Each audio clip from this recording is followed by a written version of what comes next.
Between the opening of Hampshire and a massive win against State, the Hawkeyes had a lot to be excited about this weekend. Ashlyn and Colin are in the sports studio with more. Guys, what can you tell us about the State game? Thanks, Nikki. Well, Colin, the Cyhawks series is currently 2-1, and the Hawks are in the lead. That's right, Ashlyn. The Cyhawks series has kicked off this weekend, starting with Iowa volleyball. The Hawkeyes kicked off the series in Ames on Friday with the upset the Hawks had last year over the Cyclones. The Clones were looking for redemption. And that is exactly what they got, Ashlyn. The Hawks were swept by the Cyclones 3-0. Taking a closer look at the games, it wasn't a blowout. First match was 25-21, second match was 25-23, and the last match was 25-23. The Hawks then played again Saturday night against Montana and swept them 3-0.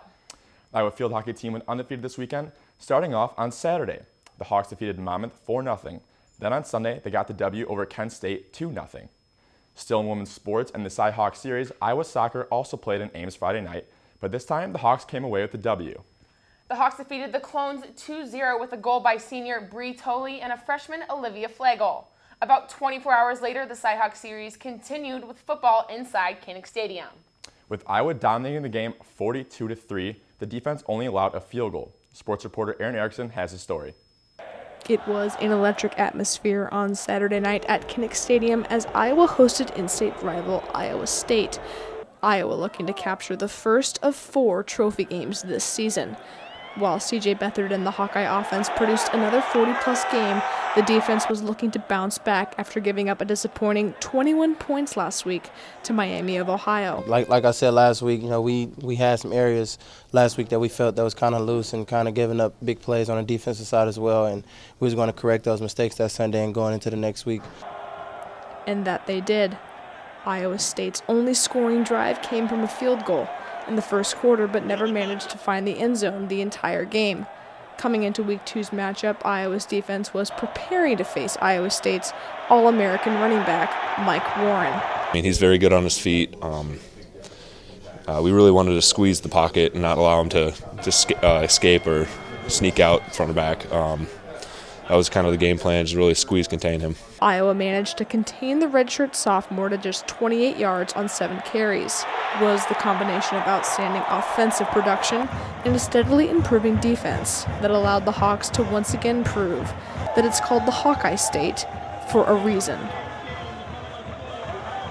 The final score of the game was 42-3. Matt Vandenberg recorded 7 catches for 129 yards, earning him the player of the game.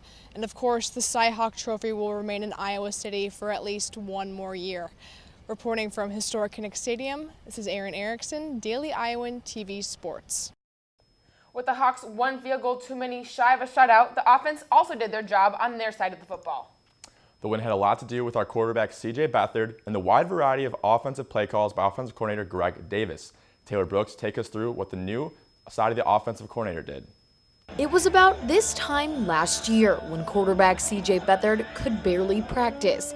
But it's been a different story so far this season as he threw for 235 yards and 3 touchdowns against Iowa State. Yeah, the nicest thing, is he's able to practice right now, which is a big departure from the last 8-9 weeks of last season. So, as you might imagine, when you practice a lot, things become a lot more, just reaction time's a lot better to things. Certain games that when you get a couple completions, you kind of get a groove, start rolling a little bit, and I think this was one of those games. A difference in this game, too, was that he had a different center snapping him the ball in Lucas LeGrand, as true sophomore James Daniels injured his knee last week in practice. He stepped in, wasn't expecting to play until, a couple days ago, and he stepped in and did a great job. And that's all we can ask for a guy like that. Hasn't really had much game playing time, and especially starting like that, and he did a great job. Hard to believe. It was a lot different. I didn't really know what to think at first, but it was it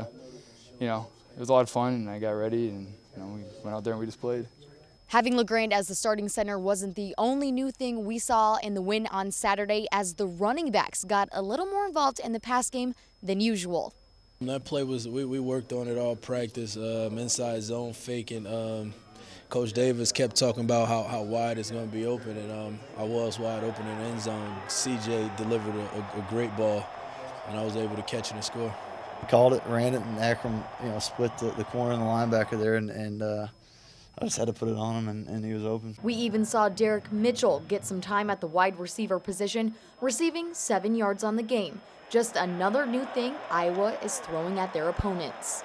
Reporting with the Hawkeyes at Kinnick Stadium, this has been Taylor Brooks for Daily Iowan TV Sports. Well, as far as James Daniels returning next week for that starting position, it was a little iffy at the moment. Coach Ferentz said that he really wanted Daniels to play this weekend, but it was out of the question. So hopefully next week he gets back into the starting rotation, but for now, LaGrange has got it covered. The Hawks play home again next weekend against North Dakota State University. That's all we have for you in the sports studio. Back to you at the desk.